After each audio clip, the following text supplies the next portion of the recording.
예, 안녕하세요. 김노무사TV의 노무사 김승현입니다. 오늘 성공 사례 하나 소개시켜드리고 갈까 합니다. 직장 내 괴롭힘 피신고. 가해자로 신고된 노동자인데요. 중간관리자금 노동자인데, 징계 정직 처분이 취소되어진 사례 하나 소개시켜드릴까 합니다. 이런 사례 계속 만들어지고 있고요. 많이 발생하고 있어요. 예.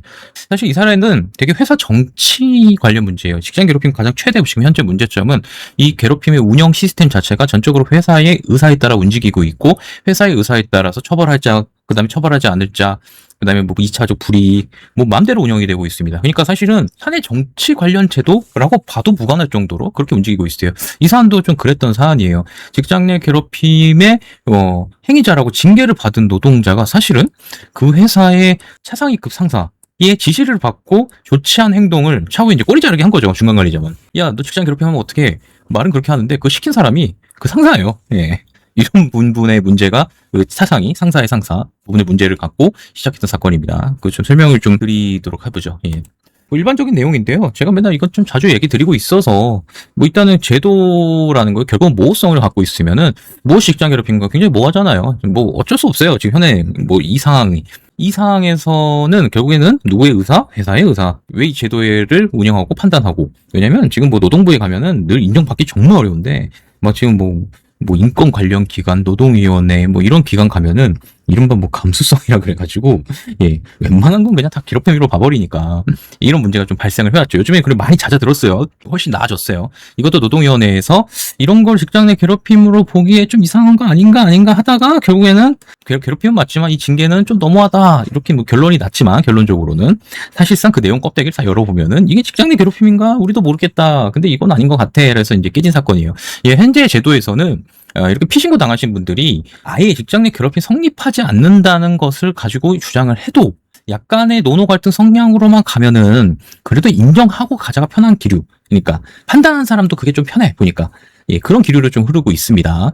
예, 그래서 요즘 회사들은 일반 징계에도 직장 내 괴롭힘을 무조건 다 때려 넣어요. 제가 사실 엊그제 신문에 가서도 갑자기 징계 혐의가 직장 괴롭힘과 아무 관계도 없는데 실컷 혐의 얘기하다가 근태 관련한 징계 혐의로 저희랑 논쟁을 하고 있는 분이 대리님께서 갑자기 노노 갈등 직장 내 괴롭힘의 양상입니다. 이런 얘기를 막 하세요. 이게 지금 약방의 감초보다도 지금 더 하고 있어요. 좀 문제이긴 합니다. 예. 그러니까 정치 역학에 따라서 판단하는 제도 실제 그렇습니다. 문제 해결 의사보다는 법적 책임 회피에 회사는 좀 더 치중하고 있다. 외관만 갖추고 진행하면 괜찮다.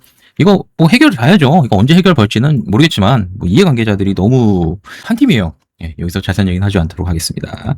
아무튼 이번 소개시켜드릴 사건은 이런 제도의 약점과 허점을 좀 이용한 그래서 어쨌든 징계를 깬 그런 사건으로서 좀 의미가 있어 소개시켜드리는 겁니다. 일단 포인트는 증거 수집, 최소한의 형식적 증거를 갖춘 진술서 우리는 확보. 이게 무슨 얘기인지 설명드리면요. 상대방이 이제 조사도 엉망으로 하고 그 징계 혐의 특정 안 되고 그냥 맘대로 뿌려놓은 거를 저희는 징계에 대해서 구체적으로 본 사람이 봤다고 얘기하고 실명으로 전부 다 입증 자료를 갖추고 들어갔어요. 근데 상대는 익명, 징계 혐의 모름, 특정 안 됨. 왜냐면 신고인을 보호해야 되니까 이런 좀 허무맹랑한. 예. 근데 저희는 그에 반해서 객관적으로 그 신고하신 분이 정말로 업무 관계를 얼마나 심각하게 지금 일을 치고 계신지 괴롭힘이라보다는 이거는 거의 반항? 반란에 가까운 일이 벌어지고 있음을 입증할 수가 좀 있던 자료를 찾아내고 가지고 있었죠. 물론 이분께서도 물론 저희 방송을 좀 빨리 보셨다면은 언행적인 부분을 조금 더 조심하셨으면 훨씬 더 클리어했겠지만 언행적인 부분이 다소 조금은 셌어요. 예. 근데 제가 이렇게 해드릴게요. 언행적인 부분이 다소 세도 지금 법원에서는 또는 노동부에서는 좀 심한 경우는 욕설 가까운 걸 해도 의도성을 봐서 이게 괴롭힘이 아니라고 보는 사례도 지금 나오고 있어요. 지금 제도는 네 맘대로 지금 다 그러고 있습니다. 사건의 배경은 거의 설명드렸는데 결국에는 이제 팀장 A와 부하 직원 B의 관계인데 여기 읽어보면 이제 A와 B가 복잡하니까 제가 이렇게 설명드릴게요.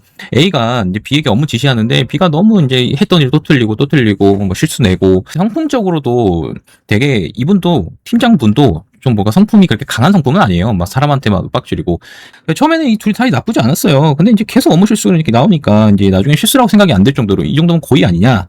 그러니까 이제 결국에는 이제 거래처나 타 부서에서 이제 이 실수를 계속하는 분에 대해서 공격이 이어지고 이제 여기에 대해서 이제 처리를 하게 돼야 되잖아요. 팀장. 아시죠? 중간관리자는 부하 직원을 컨트롤하고 업무를 제대로 지시하지 못하면 이걸로도 면보직을 당하거나 보직이 날아갑니다. 그 다음에 징계를 받기도 합니다. 관리 책임으로. 예. 그러니까 이 팀장 A는 어쨌든 일을 해야 돼요. 안 할 수는 없는 상황이에요. 그러니까 이건 잘하셨어요. 상급자에게 차상위, 팀장보다 높은 뭐 예를 들어 뭐 본부장, 뭐 상무 이런 사람도 있잖아요. 예. 보고를 잘 하셨습니다. 보고도 했고 이걸 어떻게 해야 되느냐 말해도 안 된다. 그때마다 늘 이 차상위 C, 예, 그냥 본부장께서 본부장을 하견 그분께서는 오히려 문제를 해결해라. 이런 직원을 우리 회사에 둘 수가 없다. 그 다음에 이제 오히려 팀장에게 이걸 처리할 것을 되게 주문했죠. 근데 처리 방안이 좀 그랬어요. 본인 손에 이제 뭐 힘든 거 묻히기 싫으니까 저 같으면 처리를 좀 되게 사무적으로, 그 다음에 질책도 되게 사무적으로 누적시켜라 이렇게 했을 것 같은데, 이분은 좀 강한 어조를 써서 질책을 해라. 좀 옛날 방식이긴 하죠. 근데 이분이 좀 성품이 원래 팀장님이 그런 분은 또 아니셨나 봐요. 이때까지만 해도 이분이 이제 말을 세게 하신 분이 아닌데, 본부장께서 네가 팀장인데 이것도 못하면 너 자격이 있는 거야? 이런 얘기 좀 들으시니까 그때부터는 이제 피치를 높이기 시작합니다.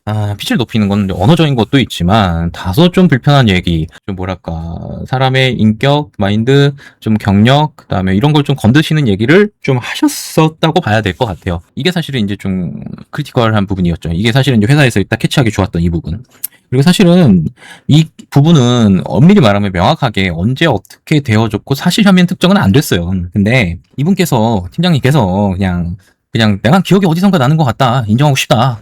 그리고 솔직히 대리인은 저는 몰라요. 그런 사실이 있는지 몰라. 제가 모를 정도면은 판단하는 사람도 몰라. 아무도 몰라. 근데 자기들끼리 맞대. 이 징계니까 되는 겁니다. 뭐 형사에서 이런 게 어디 있어요. 저한테 질책 강도가 상승했고 결국에 어떻게 해요? 직장 결핍 이제 신고 들어오죠. 평상시에 파이터인 B가 가만두겠어요. 네, 우리 팀장 나한테 어떻게 감히 이럴 수 있어 하면 이제 신고를 하죠. 이럴 때는 결국은 뭐가 떨어지냐? 정직이 떨어져요. 정직이. 예. 뭐 저희 뭐 주요 주장 이렇게 좀 정리해 보면 업무상 실수가 되게 구조적이고 현실적이고 계속 반복해야졌다는 걸 충분히 입증하는 데 성공은 했어요. 팀원이 우리가 감내해야 될 수준을 넘어가고 있다. 이거 굉장히 중요한 포인트입니다. 직장의 괴롭힘에 피해자가 피해 당할 짓을 했다가 아니라 지금 이 구조는 뭐예요? 질책의 수위와 이 사람의 행위가 비례하는지를 보는 거예요. 예. 이 얘기는 뭐냐면은 업무상 적정 범위에 들어와 있는지를 판단하는 기준이에요. 그러니까 직장의 괴롭힘은 객관식이 아니에요. 예. 적정 범위를 판단하는 것은 결국엔 사람 마음이기 때문에 물론 이런 건 안 되죠. 우리가 뭐 하라시먼트라 그래서 뭐 폭력적인 행위, 뭐 욕설 이런 부분으로 넘어가면은 그거는 뭐 더 할 말도 없는 거고 이 사안도 물론 그런 사안이 아니었기 때문에 논쟁이 되고 있는 거죠. 논쟁. 그럼 물소한테도 이게 포인트입니다. 우리가 이거 다 잡아냈어요. 그 양반이 파이터인 걸 다 잡아냈어요. 그 팀원께서. 본인은 파이터인데 내가 괴롭힘을 당했어요. 우리 일반적 감정은 어때요? 공감이 잘 안 가죠, 사실. 예. 그걸 다 잡아냈으니까. 그 다음 이 부분을 좀 많이 포인트로 삼았습니다. 상급자 초본과 의도성 부분. 이 양반은 이 사람을 괴롭히고 싶어서 지금 안 되는 사람이 아니라 이 문제를 해결하려고 용쓰다 결국은 회사가 관여해서 지시한 대로 움직인 사람입니다. 근데 그 본부장님은 징계 받았냐? 안 받았어요. 그리고 이 팀장님은 징계 받았냐? 아까 말했죠. 정직을 받았어요. 누구는 정직이고 누구는 안 받아요. 이게 지금 현 직장 내 괴롭힘의 현실입니다. 그러니까 진짜 센 놈은 이 제도에 안 걸려요. 어설프게 센 놈만 걸려요, 지금. 이 제도 이대로 둬야 되겠냐, 이거죠. 적정수를 관리하다 어려움을 조언을 구하고 이거에서 처리한 과정도 리얼하게 저희가 입증을 했습니다.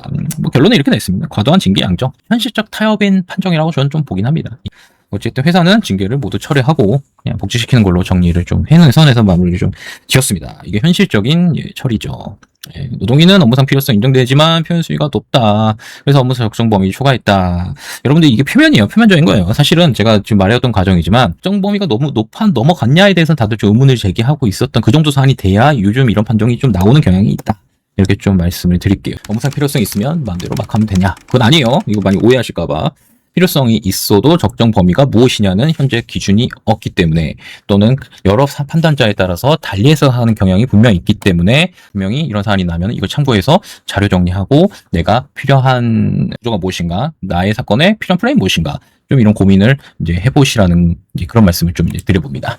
자, 오늘 김남수 TV에서 성공 사례 이렇게 설명 좀 드렸고요. 이에 관련 궁금한 점 있으시면 댓글 남겨주시고 네이버 카페 이용해 주셔서 좋습니다. 카카오톡 같은 경우는 친구 찾기에서 노무법인 시선 검색해 주시면 됩니다. 김남수 TV 여기까지 하고요. 좋아요, 구독, 알림까지 부탁드릴게요. 감사합니다.